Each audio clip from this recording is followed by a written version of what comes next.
Millions of Americans are giving up on this economy. Not next year, not someday, right now. And if you think this is just social media exaggeration or people being dramatic, the data says the opposite. According to the Federal Reserve, over 63% of Americans can't cover a $400 emergency without going into debt. Nearly 1 in 4 adults skipped medical care in the past year because they couldn't afford it.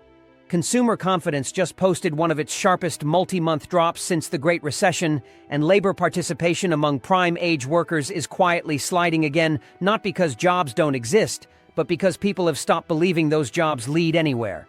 Credit card balances just crossed $1.2 trillion. Delinquencies are rising at the fastest pace since 2009, and even households earning over $100,000 are increasingly living paycheck to paycheck. This isn't an economic slowdown. This is a psychological breaking point. And here's the part. Nobody on TV wants to say out loud. People aren't fighting anymore. They're not protesting. They're not panicking. They're withdrawing, quiet quitting, delaying kids, abandoning home ownership, giving up on retirement, opting out of ambition itself. When an economy reaches the point where effort no longer feels connected to outcome, motivation collapses, and that's exactly where America is right now. This video isn't about politics. It's not about left or right. It's about the moment millions of Americans realize the system isn't just failing them. It was never built for them in the first place. People are not lazy. They're tapping out from an economy that doesn't reward effort anymore. This whole narrative that Americans are just lazy or entitled is complete garbage. What's really happening is millions of people are coming to a cold, rational conclusion that grinding harder doesn't actually change their outcome. And they're not wrong. In 2026, the correlation between effort and upward mobility is practically broken for the bottom 70% of earners. According to the Economic Policy Institute, productivity has increased 64% since 1979, but hourly compensation has only gone up 17.5% in that same period. That means Americans are working more efficiently, faster, and longer, but taking home a fraction of what their output should be worth. And today, with inflation wiping out real wages and housing eating up over 40% of take-home pay in many metros, the math just doesn't work anymore. Why hustle for a raise when the landlord raises rent faster? Why pick up extra shifts if gas, childcare, insurance, and groceries eat it all up? People aren't lazy, they're defeated. In fact, Gallup's 2025 State of the American Workforce report showed that employee engagement fell to 32%, its lowest level since the financial crisis. That means nearly 7 out of 10 workers are just coasting, mentally checked out. They're still clocking in. They're still doing their job, but they've lost the emotional and financial incentive to care. And let's be honest, the average American job offers no path to wealth. Zip, none. You clock in, get your paycheck, and hope to God you don't get hit with a surprise medical bill or car repair. Retirement? Out of the question. You can barely survive the week. So the reason millions are giving up is because they did the math. And the math says that the American dream is now a luxury product gated off behind stock portfolios, real estate portfolios, and family inheritance. And for everyone else, it's survival. It's cope. It's running harder just to stand still. That's not laziness, that's exhaustion. And honestly, it's the economy that should be ashamed, not the people trying to live in it. Gen Z and millennials have checked out because the system was never designed for them to win. If you're wondering why so many young adults seem disconnected, unmotivated, or cynical, it's because they were handed a broken system and told to fix it with hard work. Gen Z, in particular, entered adulthood in the middle of a global pandemic, a housing affordability crisis, and the worst inflation in 40 years. According to the National Association of Realtors, the median home price in the U.S. is now over $410,000, while the median wage for 25 to 34-year-olds is just $45,000. Let that sink in. That's nearly 10 times income-to-home price ratio when healthy markets should be closer to 3 to 1. No wonder 80% of Gen Z say they believe they'll never own a home unless they inherit one. That's not pessimism, that's realism. Student loans? Forget it. More than 45 million Americans owe over $1.6 trillion in federal student debt. And with interest rates now back to pre-COVID levels and zero political will to cancel debt, many are paying into a black hole with no light at the end. And job security?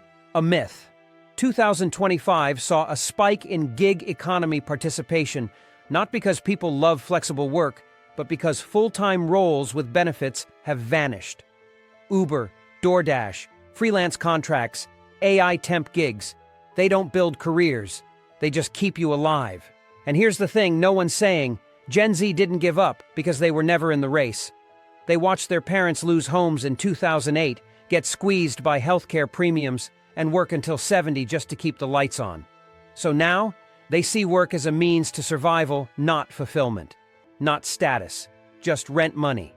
And in a world where AI is threatening 40% of white-collar jobs in the next decade, according to the World Economic Forum, young people are turning inward. They're investing in mental health, creativity, passive income, and side hustles, not careers. Because they've seen what a career gets you: burnout, layoffs, and a GoFundMe when you get sick. They're not lazy, they're rational. And they're building a new game because they've realized the old one was rigged from the start.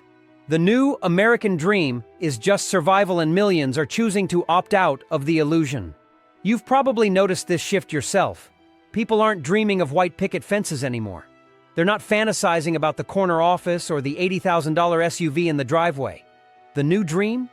It's getting by without losing your sanity. It's affording rent without roommates. It's not being crushed by debt every month.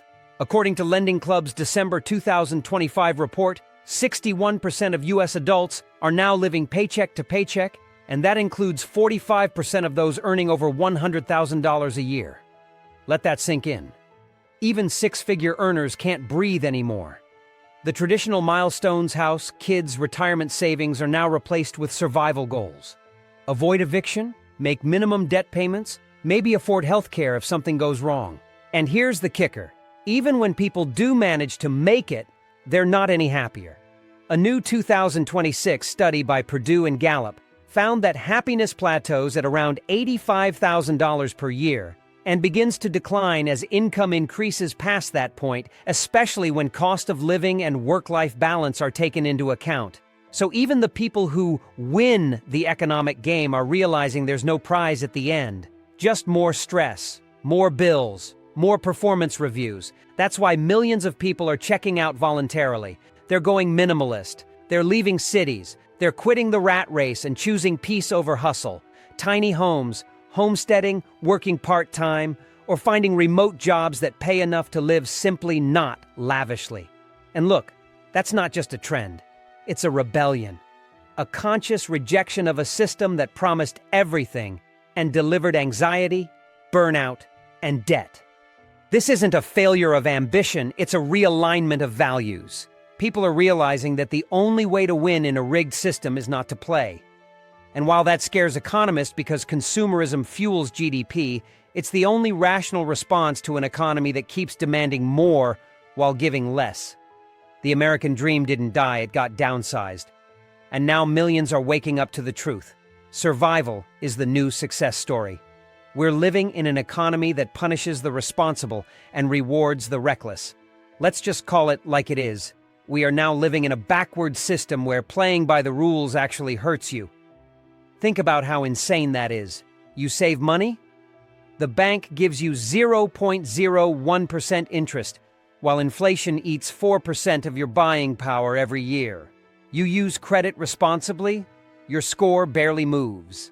But if you take out 5 credit cards, max them out, and play the utilization game, you can hack your way to an 800. You try to buy a home the right way by saving for a down payment, building credit, working a full-time job, and you get outbid by an investor who put down 10% on a 6th property with no inspections. This is the financial jungle we're in. And guess what? People are finally waking up to it. According to a recent Harris poll, 73% of Americans now believe the economy is rigged against them. Not inefficient, not imbalanced, rigged. And honestly, they're right. You're told to save for retirement, but the dollar's value erodes every single year. You're told to avoid debt, But people who go deep into debt to start businesses or invest in real estate are the ones who build wealth. Meanwhile, cautious people get punished. So is it really a surprise that millions of Americans are checking out? Why keep grinding to play a game where the rules are stacked against you? Especially when those who bend the rules or straight up break them keep winning? In 2025 alone, corporate stock buybacks hit over $1.2 trillion, a record-breaking number. That's money that could have gone to workers. Instead, it went to CEOs inflating their stock options. Meanwhile, wage growth is flatlining, and 63% of Americans can't cover a $500 emergency. So yeah, people are bitter. They're tired. They've been gaslit into believing that personal finance is about budgeting coffee when the real problem is a system that extracts wealth from the bottom and concentrates it at the top. And when enough people see through the charade, they stop trying, they pull back, they give up not because they're lazy, but because the math doesn't lie. And this economic system stopped rewarding responsibility a long time ago. You want to know what's really fueling this wave of hopelessness across the country? It's not just inflation or job insecurity, it's financial trauma. And I don't mean that lightly. We're seeing a full-blown mental health epidemic linked directly to economic anxiety. And yet nobody's talking about it. People are waking up with panic attacks, not because of existential dread, but because they're behind on their rent. According to the American Psychological Association's 2025 Stress in America report, 82% of U.S. adults say money is their top source of stress, beating out relationships, work, even health. And here's what's wild. This stress doesn't just go away when you earn more.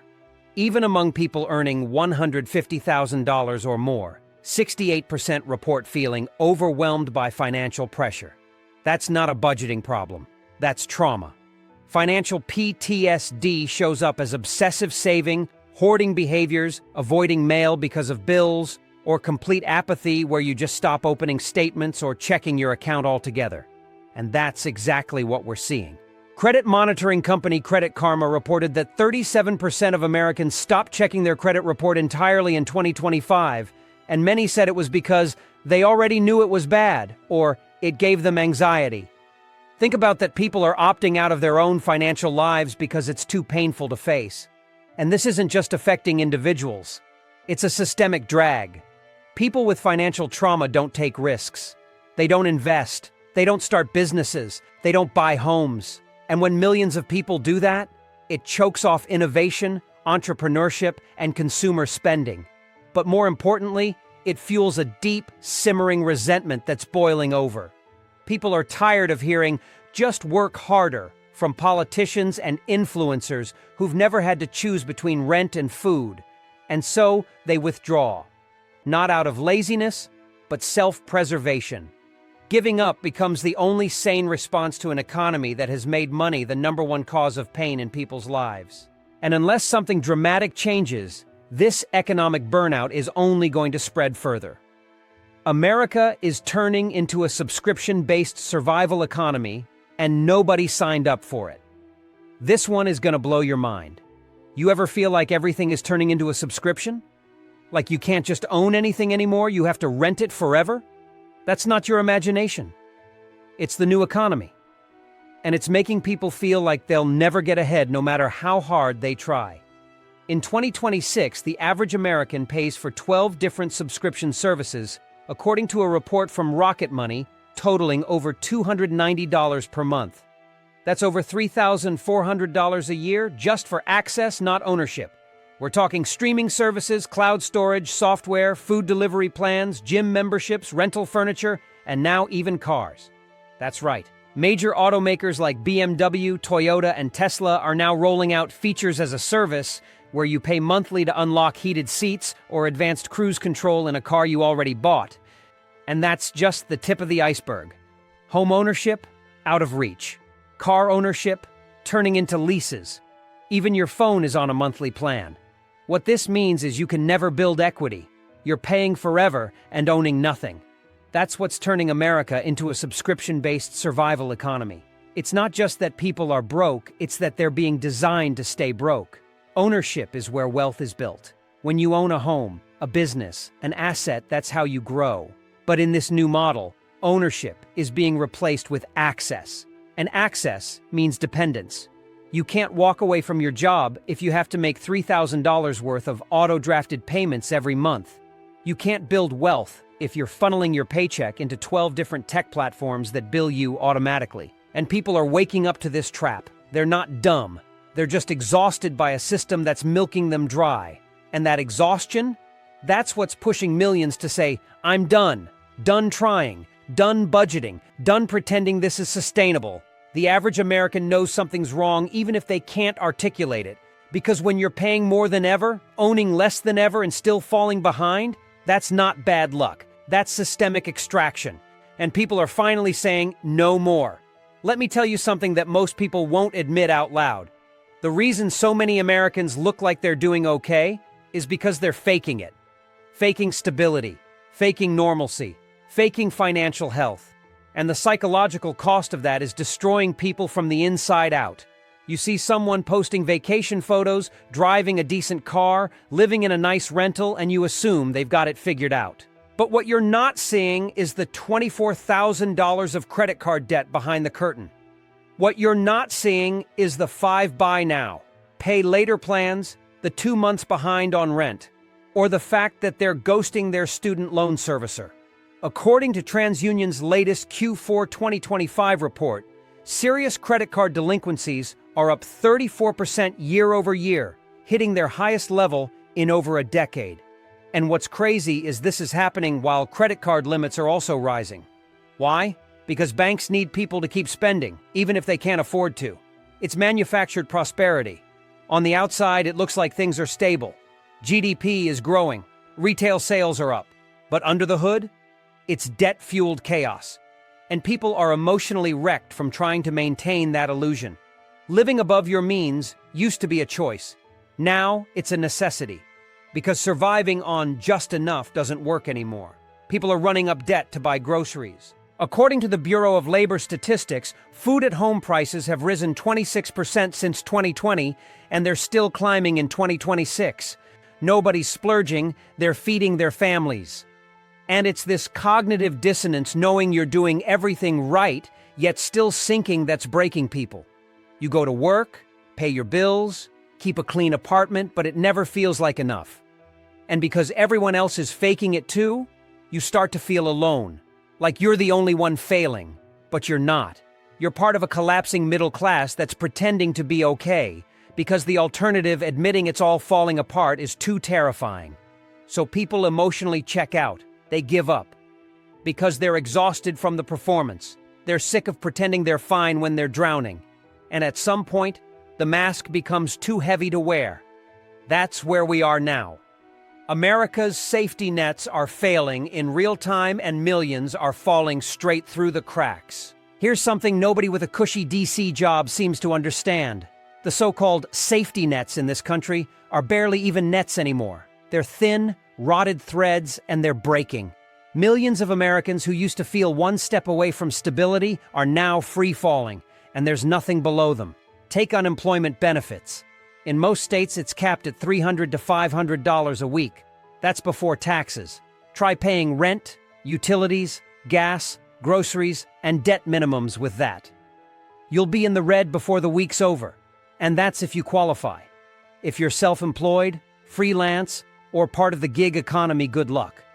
Even traditional workers are being denied benefits at increasing rates. According to a 2025 report from the National Employment Law Project, only 27% of unemployed workers actually receive benefits, down from over 40% a decade ago. And when it comes to healthcare, the cracks become chasms. Over 30 million Americans are still uninsured in 2026, and tens of millions more are underinsured, meaning their deductible is so high it might as well be no insurance at all. One accident, one diagnosis, and they're bankrupt. And don't even get me started on disability, food stamps, or housing assistance.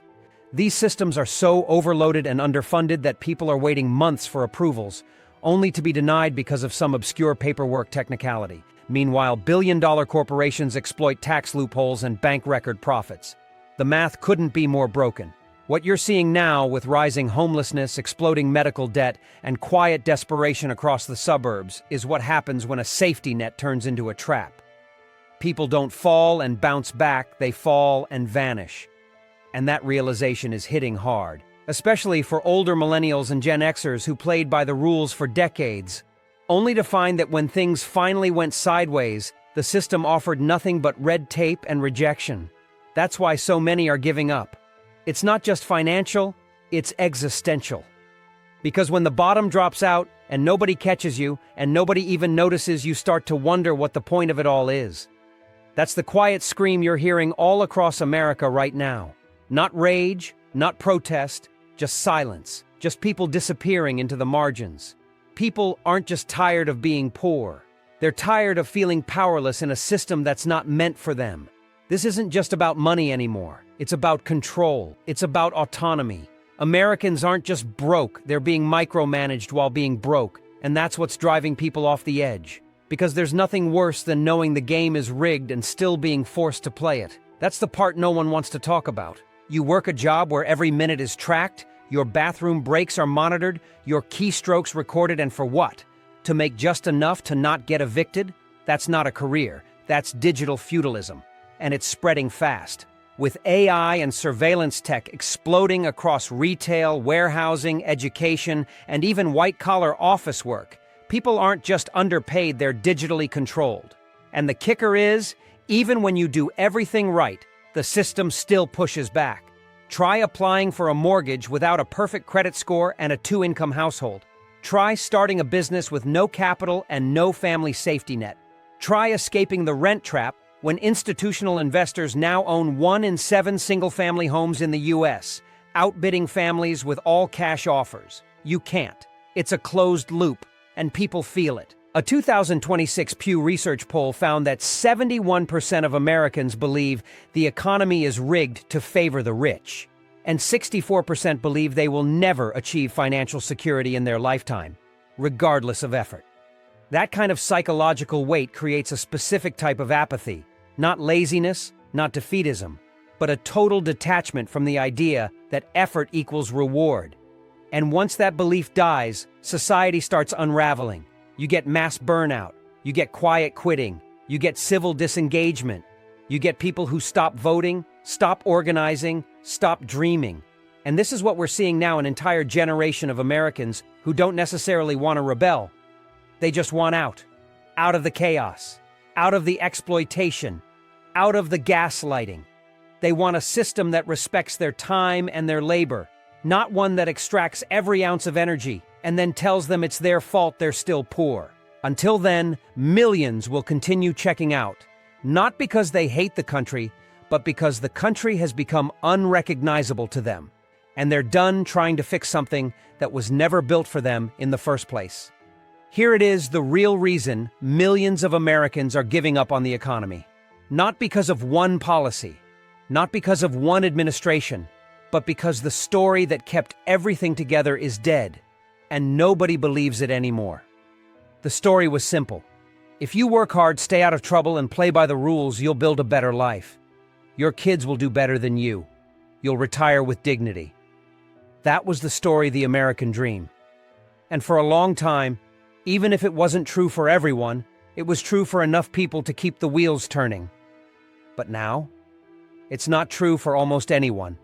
And people know it. Deep down, they've accepted it. Not with rage, but with resignation. Because when you look around and see nurses using food banks, teachers driving Uber after school, or retirees going back to work at 72 just to afford insulin, the story falls apart. And once the story collapses, so does motivation, so does hope. You stop striving, you stop planning, you just get through the week. A 2026 Bankrate survey found that 57% of Americans say the American dream is no longer achievable. That number jumps to 73% among millennials and Gen Z. And honestly, it should be even higher. Because the dream isn't just dead, it's been replaced by a nightmare of debt, stagnation, and artificial scarcity. When the top 10% of Americans now own nearly 70% of the nation's wealth, and over 40% of Americans have less than $1,000 in savings, the dream becomes a cruel joke. And people are tired of being the punchline. They're tired of being told that the problem is their budgeting, their work ethic, their attitude, when the truth is, the economy has been structurally tilted against them for decades. This is the real collapse, not GDP, not Wall Street, belief. The thing that held the whole house of cards together. And once belief dies, everything else follows. Participation fades, productivity drops, birth rates fall, innovation slows. Because why build a future in a system you no longer trust? This is the final stage of economic despair. Not protest, not revolution, withdrawal. And that's what we're seeing right now. The quiet, tragic unraveling of a nation that once promised the world and delivered a broken treadmill. And people are stepping off. And if you made it this far, you already know the truth. This economy isn't just broken, it's breaking people. Slowly. Quietly, systematically. And the scariest part? Most Americans aren't screaming anymore. They're going silent. They're not waiting for things to get better, they've accepted that the system was never designed for them to win. And if we don't start talking about it loudly, publicly, and relentlessly, it only gets worse from here. So if this hit home, if you felt that hopelessness creeping in, or watched someone you care about give up on their goals, their dreams, or even just basic stability, then don't scroll past this. Share this video, subscribe, comment, say something, because millions of people are quietly slipping through the cracks, and the only way we fight back is by exposing the truth together. This isn't just an economic story, it's personal now, and the next chapter depends on how many people are willing to finally say, "I'm done pretending this is normal."